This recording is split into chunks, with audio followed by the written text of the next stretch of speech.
My brother was arrested after. He drugged a girl and ran someone down. My parents tried to hand me the blame. This is what I did instead. The night they told me to lie, my mother's hands were shaking so badly she spilled wine on the carpet I paid for. Just say you were driving, my father said, calm, rehearsed, like this was a favor I owed him. My brother sat on the couch, head in his hands, the hero reduced to a problem.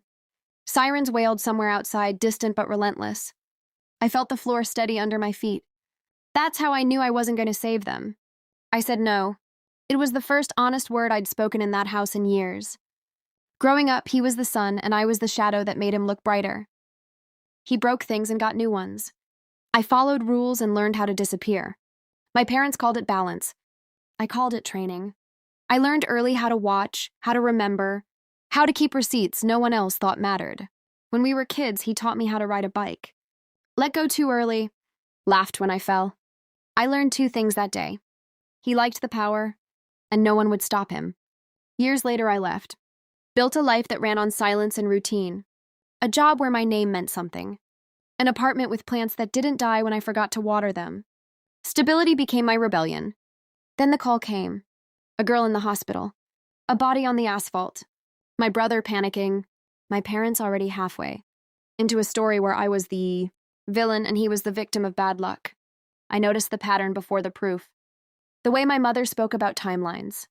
The way my father kept asking where I'd been that night. Questions disguised as concern.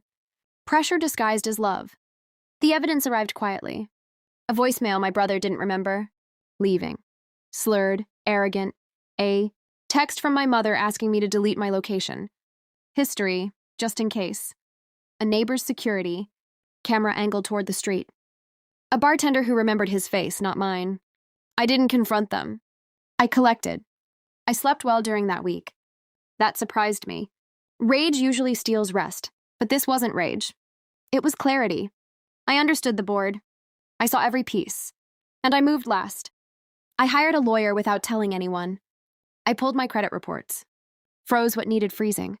I emailed my employer first before my parents could. Transparency is a shield if you lift it early. I backed everything up. Cloud, drives, copies for copies. I wrote dates and times in a notebook like I was mapping weather patterns. Consistency matters when storms hit courtrooms. They escalated when the police knocked. My parents told friends I was unstable. They hinted at addiction. They tried to pull my job into it, sent anonymous emails laced with half-truths. They forgot who taught me how to survive them. I documented the smear, every message, every call. I let them talk. Silence makes people careless. The arrest came fast. My brother cried when the cuffs clicked. I didn't watch. I listened from the hallway as my mother broke something else I owned. My father's voice went sharp. You did this. No, you did. I just stopped you from doing it to me.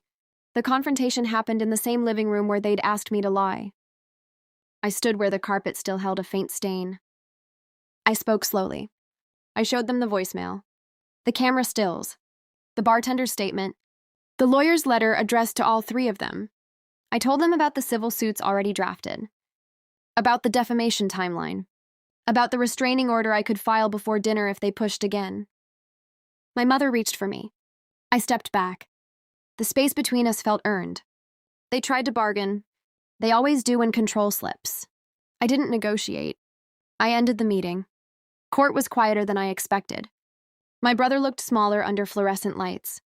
The truth has weight. It bends people. He took a plea. The girl lived. The driver he hit learned to walk again with a limp that would never forget him. My parents lost more than they imagined. Friends drifted. Stories collapsed under questions. The house went up for sale. The sun set on the family myth. I didn't feel victorious. I felt finished. Now, when I water my plants, I do it slowly. I listen to the room. Peace has a sound. It's not loud. It doesn't beg. It doesn't ask you to carry what isn't yours. I didn't destroy them. I refused to disappear for them. Turns out that was enough.